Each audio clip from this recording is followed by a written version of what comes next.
Okay, so let's continue with our MATLAB introduction. This is hopefully going to be the last video from this chapter. Before I go any further, I would like to ask you guys to use the help function in MATLAB. So just like write help and any of these functions and figure out what they're supposed to do. For example, help block diagonal, or let me open MATLAB first. Block diagonal. Some of them we covered, some of them we didn't. I just want you to get familiar with using MATLAB's help. So for example, another function that we didn't cover, vertical concatenation, horizontal concatenation, flip left to right, we did that, flip upside down, we didn't, rep math, we covered it, reshape, we covered it, squeeze, sort, and sort rows.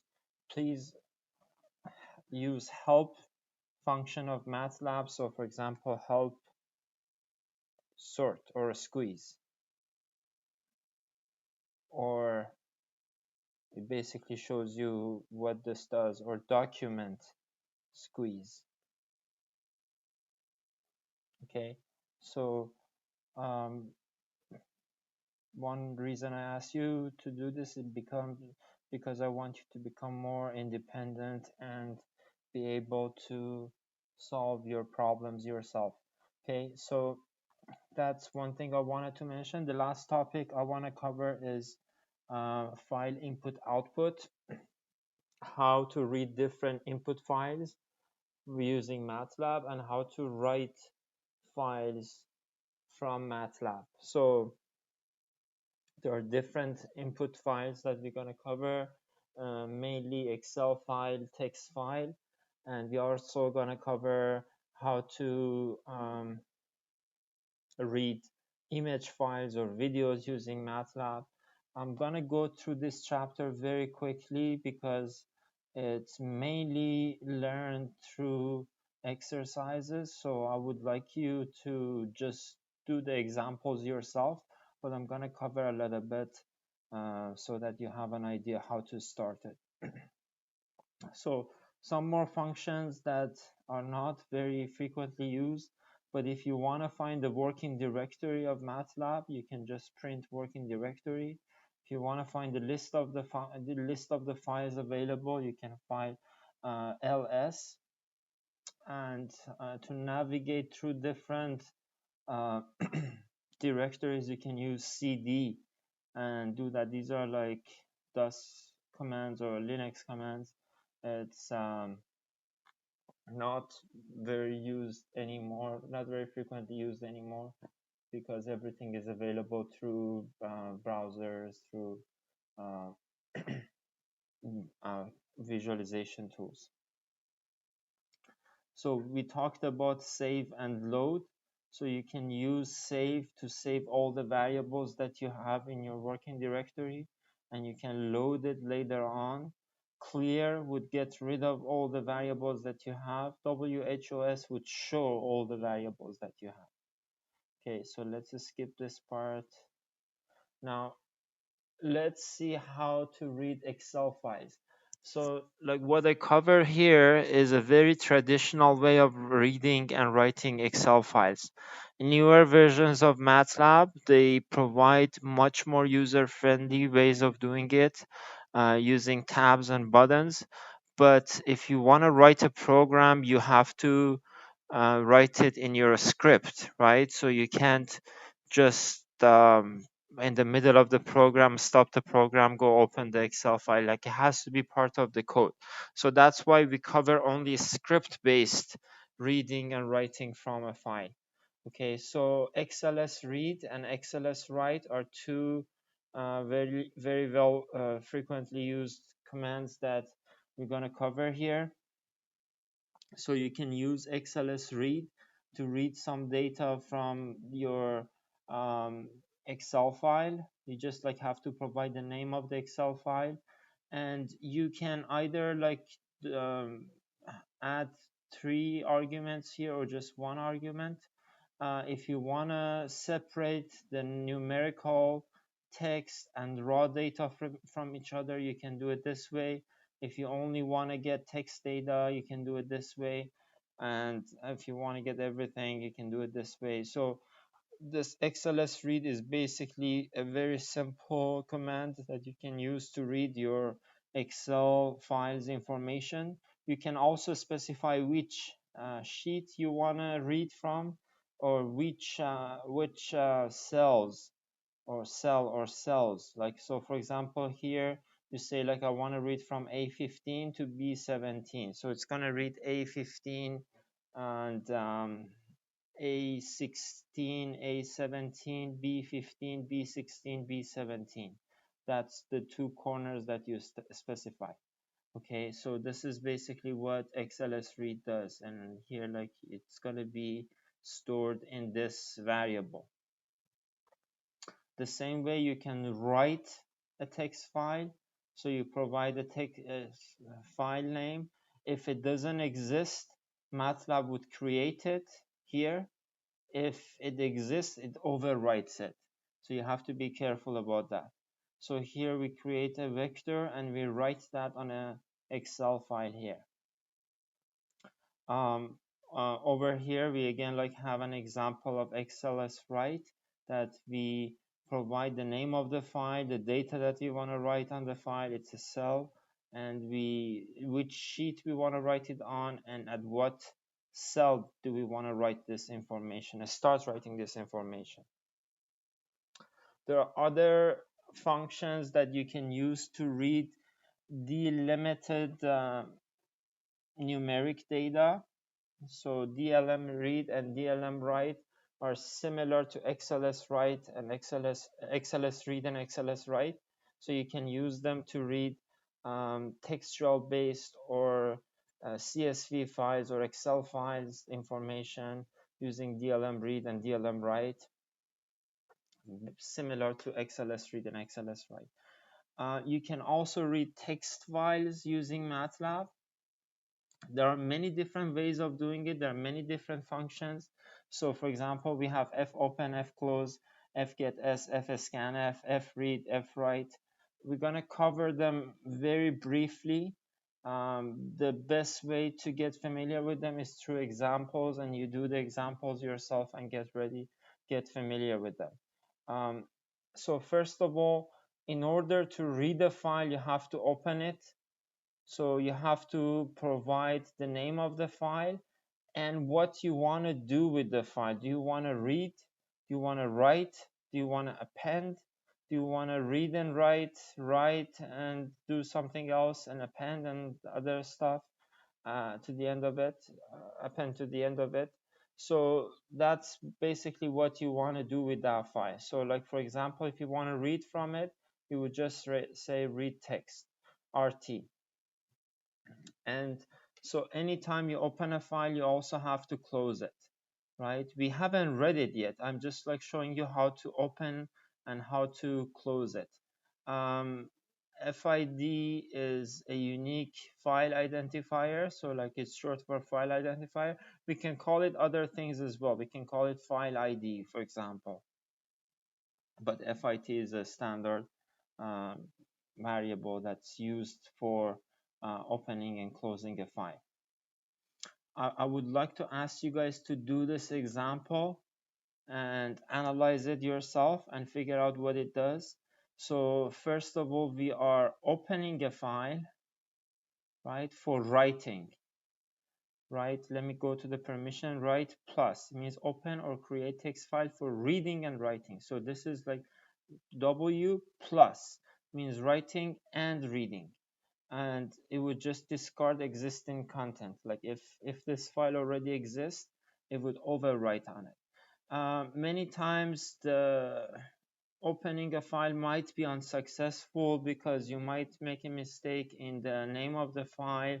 You might not have permission. The file might be open somewhere else. So this would give you an error code which is going to be less than 0. So this is to figure out if we were successful in opening the file or not. If we were successful using fprintf, and using the ID of the file, we are writing some information on the file here. Okay, and finally, once we are done, we are closing it.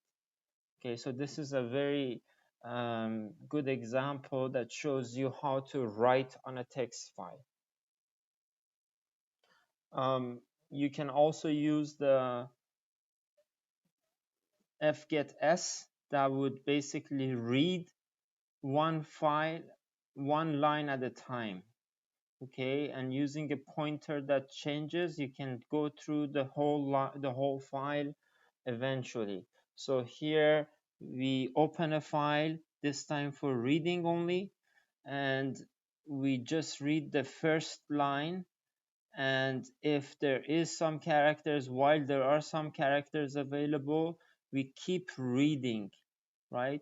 So we read one line at a time. fgetS reads one line, one string per line, and puts every line in one string.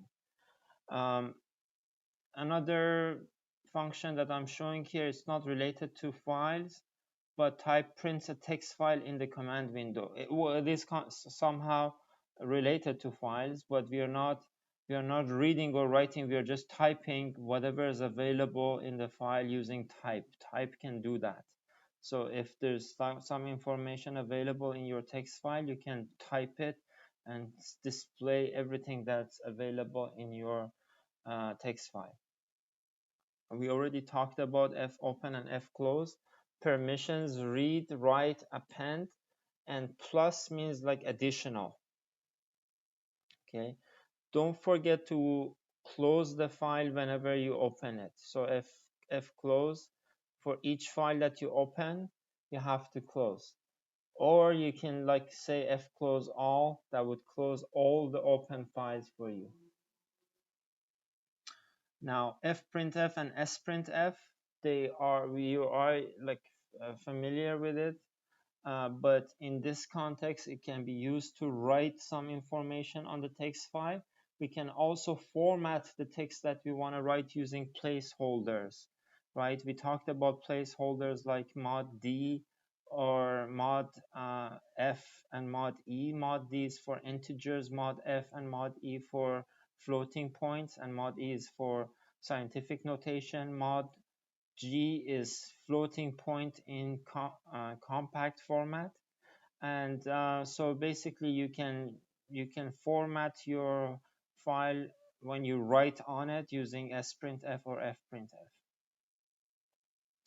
fscanf basically reads the whole file, and like it would basically like you can specify the format and like how many bytes you want to read, how many elements you want to read. Size A, specify how many elements to read into A. So so basically you can specify that you want to read, for example, m by n elements or like 100 elements. You can specify how many elements you want to read. And this is an example that shows how to use fscanf and how to use it with placeholders. So you can use placeholders. Please go through this example very carefully and just figure out how this would basically read the information from this file. I already talked about fgetS reads the next line of the specific file, and it moves the pointer that points to the current line. So as soon as it reads that line and puts it in a string, it would move the pointer to the next line, so that next time you have fgetS, you read the next line. Okay, and here we are reading information from the file and displaying it on the workspace of the MATLAB.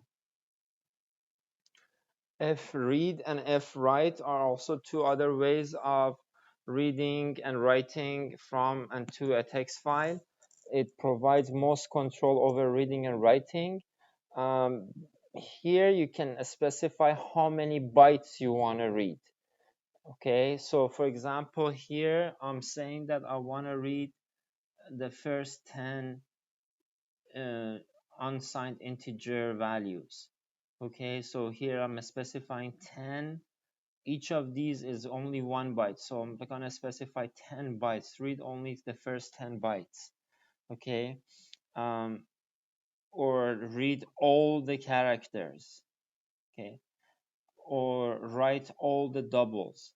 So this is like basically the format for fread and fwrite. To read and write an image, the imread and imwrite are basically used. We're not going to cover that in our course that much. imread, we already saw that, but imwrite, it's not the main scope of this course, so I'm not going to talk about it much. So for example, using imread, you can read the logo for VCC, and you can basically make all the red and blue components equal to 0, right? So RGB, right? R is 1 and B is 3, make all it equal to 0 and write it back. Once you write it back, it looks like this. So that's an example that you can do yourself. And remember that each image in MATLAB, it's going to be stored in a 3-dimensional matrix. 2-dimension is the picture itself, the coordinates that we have here. The 3rd dimension, can you guess what it is? The 3rd dimension only has 3 layers or 3 elements. Those 3 are going to be the red, green, blue component of each pixel that we have here. Okay, so you can see that here 270 by 460 is the resolution and 3 is the RGB values. It's a 3-dimensional matrix, the way this image is stored in MATLAB. This is similar to many other programming languages.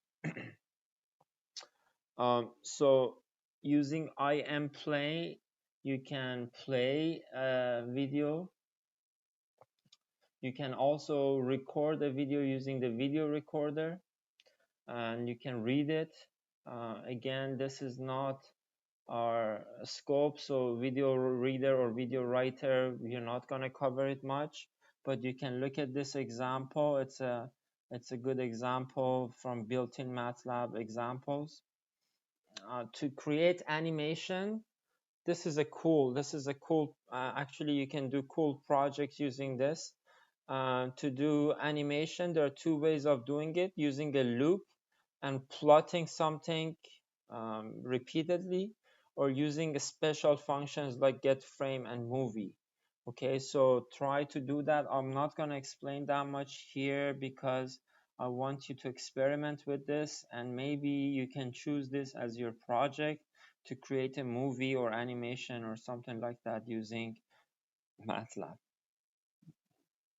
This is an example that if you run it, it shows the trajectory of an object that's thrown, right? So here, like based on the physical equations that we have, we use the get frame, movie, and CLF, which is clear figure, and axes to basically create an animation that shows a ball thrown from one point and going to another point.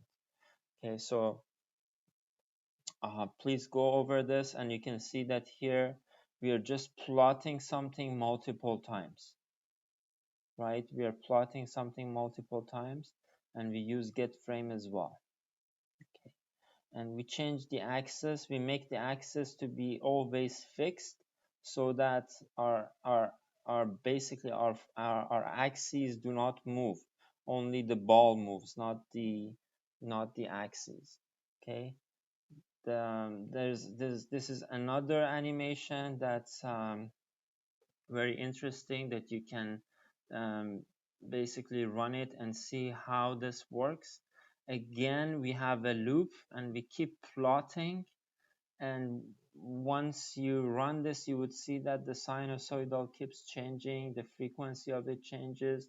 It's as if it moves from right to left to right, and back right to left. And this is how you can create an animation. So the references I used to create this slide. So I would acknowledge all of these resources. Thank you so much, and I'll continue this next week.